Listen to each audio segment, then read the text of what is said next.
주님의 사랑과 축복 은총이 여러분에게 넘치시기를 축원합니다. 더운 여름에 건강을 조심하시고요. 하나님께서 축복하시는 은혜를 계속 누리시는 우리 성도님들 되시기를 바랍니다. 오늘은 우리가 선교적인 삶을 살기 위해서 내가 어떤 존재인가라고 하는 것을 깨닫는 정체성의 네 번째 시간으로서 출애굽기 19장 5절에 나오는 말씀 속에서 하나님의 소유가 된 백성, 하나님의 소유가 된 백성이라고 하는 주제에 대해서 같이 생각해 보려고 합니다. 출애굽기 19장 5절에 보면은 이런 말씀이 나옵니다. 그러므로 이제 너희가 내 목소리를 듣고 내 언약을 지키면 너희는 모든 백성 중에서 나의 보물이 될 것이다. 너희는 모든 백성 중에서 나의 보물이 될 것이다. 나의 보물이 하나님의 보물이 될 것이다. 이것은 그 뒤에 이제 신명기 7장 6절에서도 이렇게 말합니다. 당신들은 주 당신들의 하나님의 거룩한 백성이요. 어저께 거룩한 백성에 대한 말씀을 나눴죠. 주 당신들의 하나님이 땅 위의 많은 백성 가운데서 선택하셔서 자기의 보배로 삼으신 백성이기 때문이다. 자기의 보물로 삼으신 백성입니다. 즉 이스라엘 민족을 하나님께서 선택하셔서 하나님의 가장 소중한 보물로 삼으셨다. 보배, 그 하나님의 선택한 백성인데 보물로 여기셨다라는 것. 또 보물로 삼으셨다는 것.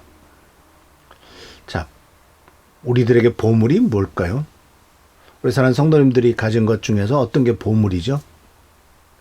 아마 대부분 내 자녀들이 보물이야 라고 말씀하실 겁니다. 맞습니다. 우리들의 자녀들이 보물이죠. 자녀들이 또 다음 생애를 이어가고 또 다음 생애를 이어줄 것이기 때문에 정말 보물입니다. 많은 사람들이 나는 이게 보물이야. 나는 어떤 물건이 어떤 비싼 뭐가 보물이야 라고 말하겠지만 진정한 보물은 그런 어떤 없어질 것 그리고 시간이 지나가면 지나갈수록 가치가 떨어지는 것 이런 것이 아니라 하나님께서 이스라엘 민족을 당신의 보물로 삼으셨고 인간을 창조하시고 가장 기뻐하셨듯이 우리들도 아마도 우리들의 자녀들이 가장 큰 보물이고 또 정말 돌봐야 될 것이고 또 축복해야 될 것이고 고이 간직해야 될 것이 아니겠지 않습니까? 그래서 오늘 말씀 속에서 이제 나오시는 말씀 속에서 우리가 깨닫게 되는 것은 바로 뭐냐면은 이 보물이라고 했을 때 여기에서 영어 성경에서는 peculiar people이란 말로 썼고 이것은 이제 하나님의 소유가 된 백성이란 말로 또 이렇게 번역을 했습니다. 하나님의 소유가 된 백성이라고 번역을 했는데 하나님의 소유가 됐다라고 하는 말에 대해서 신명기 4장 20절에서도 이렇게 말했습니다. 그러나 당신들은 주님께서 용광로와 같은 이집트에서 건져내셔서 오늘 이렇게 당신의 소유로 삼으신 백성입니다. 하나님의 소유로 삼았다라는 말과 하나님의 보물이다란 말이 사실은 같은 맥락 속에서 이루어지고 있는 것을 보게 됩니다. 그래서 하나님의 소유물이다, 하나님의 보물이다 라는 말 속에는 무슨 뜻이 있냐면은 바로 하나님께서 보호하셨다라는 뜻이 있고요. 하나님에게 속해 있다라는 겁니다. 누구의 소유물이다 하는 것. 왜냐하면요. 생각해 보세요. 이 평범한 물건도 누가 소유했느냐에 따라서 가치가 달라지죠. 볼펜 한 자루가 있습니다. 이런 펜 하나가 있다고 칩시다. 이런 볼펜 하나가 제가 쓰는 것이야 뭐 별로 가치가 없겠지만은 예를 들자면 이 볼펜이 윈스턴 처칠경이 쓰던 것이다. 그리고 그가 2차 세계대전 때 항복을 받아낼 때 썼던 볼펜이고 만년필이다. 또 어떤 과거에 유명한 어떤 대통령이 또 루즈벨트가 썼던 만년필이다. 만약 이렇다면 이것의 가치는 이 볼펜 자체의 가치, 이 만년필 자체의 가치가 아니라 누가 썼느냐에 따라서 가치가 엄청나게 달라지겠죠. 그래서 우리가 이와 같이 하나님의 소유가 된 백성이라고 했을 때 이것은 바로 뭐냐면 하나님께서 특별하고도 독특하게 당신이 선택하신 백성이다라고 하는 뜻입니다. 하나님의 소유물이다라는 것이. 근데 이 소유물이다라고 하는 말 속에서는 어떤 이미지가 그 배경에 깔려 있냐면요. 시장에 물건을 사고 파는 것에 이미지가 깔려 있습니다. 구원이라고 하는 말에 대해서, 구원받음에 대해서는 이제 알파코스에서 보면은 다양한 그 이미지에 대한 얘기가 나오는데, 이 알파코스에서 나타나고 있는 그 이미지의 문제는 어떤 이미지의 문제가 있냐면은, 내가 구원받았다라고 했을 때 이제 그 법적으로 하나님께서 우리가 죄의 대가를 치러야 되는데 예수님이 치렀다는 법적인 이미지가 있고, 가정에서는 아들로서 받아들였다는 양자가 됐다는 의미가 있고, 시장에서는 어떤 뜻이 있냐면은 돈을 주고 샀다라는 뜻입니다. 이 돈 주고 샀다라고 하는 것은 무슨 뜻이냐면은, 이 특히 이제 구원이라고 하는 단어를 저 헬라어로 아고라죠, 뭐 펩사고라죠, 뭐 이런 단어를 쓰는데, 그게 무슨 뜻이냐면 노예 시장에서 돈 주고 사왔다라는 뜻입니다.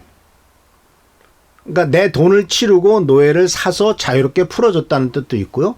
그 돈 주고 사서 그 사람을 내 소유로 삼았다는 거. 자, 내가 노예 시장에서, 그 당시에는 사람도 사고 팔았으니까요. 노예 시장에서 내가 돈을 주고 사람을 사면은 그 사람은 내 거죠. 노예는 주인의 소유물입니다. 그러니까 하나님께서 우리를 사셨다라는 거예요. 그래서 이 구속함을 받았다는 것은 대가를 치르고 구입했다는 뜻입니다. 그렇기 때문에 그것은 그 사람의 재산이죠. 재산권이 생기는 겁니다. 내가 돈 주고 샀으니까. 이 볼펜도 내가 돈 주고 샀으니까 이것은 내 거라고 하는 재산권. 내가 이 돈을 지불하지 않거나 또는 이것을 내가 선물로 내가 받기 전까지는 이건 내 거가 아니죠. 내가 재산권을 주장할 수가 없습니다. 그런데 성경 말씀 속에서 이 하나님의 소유가 됐다라고 하는 말씀 속에서는 하나님이 대가를 치르고 사셨다라는 겁니다. 우리는 예수 그리스도를 통해서 신약 성경에 나오는 것을 정해서도 예수님께서 대가를 치르셨다. 디도서 2장 14절에 예수님께서는 우리를 위하여 자기 자신을 주셨습니다. 우리를 모든 악에서 구원하시려고 깨끗하게 하셔서 선한 일을 하기에 힘쓰는 그의 백성이 되게 하시려고 우리를 대신하여 죽으셨던 겁니다. 우리를 대신해서 죽었다라는 그 말씀 속에서 예수 그리스도께서 대가를 치르셨다라고 하는 것을 발견할 수가 있죠. 그래서 하나님의 소유가 된 백성이라고 하는 뜻 가운데는 어떤 의미가 있냐면은 바로 하나님께서 특별히 우리를 구입하셨고 대가를 치르셨고 우리는 하나님에게 소속된 존재다. 하나님의 소유물이다 라고 하는 뜻을 갖고 있고, 이것은 바로 우리들은 하나님으로부터 보호를 받고 있고 하나님께 속한 존재로서 정말 아주 귀중한 존재다라고 하는 것을 우리들에게 가르쳐주고 있습니다. 그래서 아까 말씀드린 대로 평범한 물건도 누구에게 속했느냐가 중요하죠. 아주 별일 없는 것이라도 이것은 그 왕이 썼던 거야, 그런 거야. 그러니까 정말 어떤 막사발, 주발 이런 것들이라도 할지도 별 쓸모 없지 않습니까? 그런데도 누가 썼느냐에 따라서, 또 고린도서에 나오는 것처럼 질그릇 가운데 보물을 담겼다는 것처럼 이 질그릇이 중요한 게 아니라 그 가운데 무엇이 담겨 있느냐 하는 것이 중요한 것처럼, 하나님께서는 우리들을 향해서 하나님의 소유가 된 백성이다라고 이렇게 말씀하고 계신 것을 보게 되면, 그러니까 우리들은 특별합니다. 사랑하는 성도 여러분, 우리는 소중합니다. 우리는 그렇기 때문에 하나님이 우리를 선택하셨다는 사실 속에서는 큰 자존감과 큰 확신을 갖고 주님 앞에 나갈 필요가 있습니다. 나는 하나님의 소유물이다.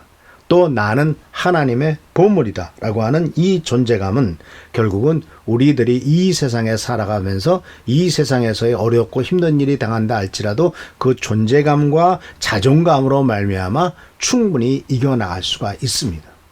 사랑하는 성도 여러분, 우리 모두는 다 하나님에게 소유된 하나님의 보물입니다. 우리들은 특별한 존재이고 우리들은 소중한 존재입니다. 우리들은 이런 근거를 따라서 절대적으로 아주 강한 자존감을 가질 필요가 있습니다.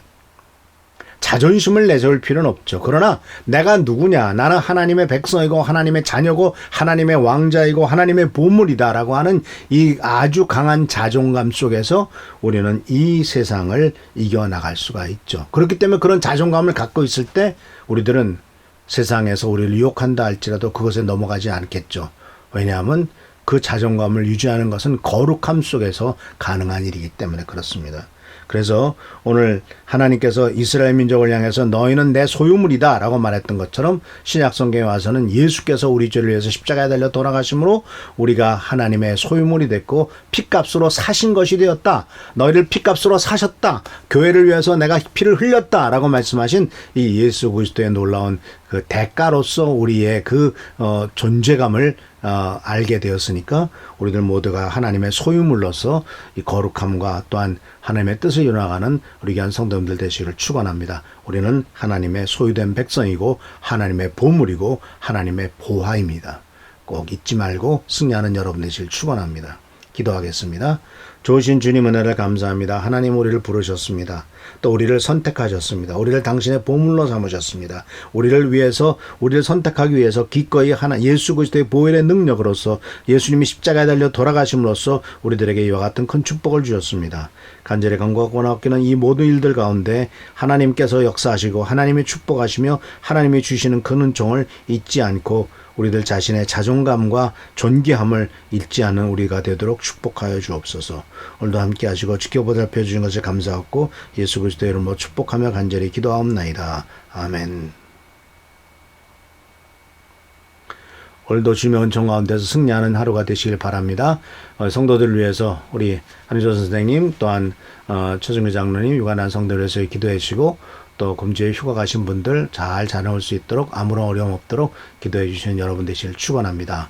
할렐루야. 감사합니다.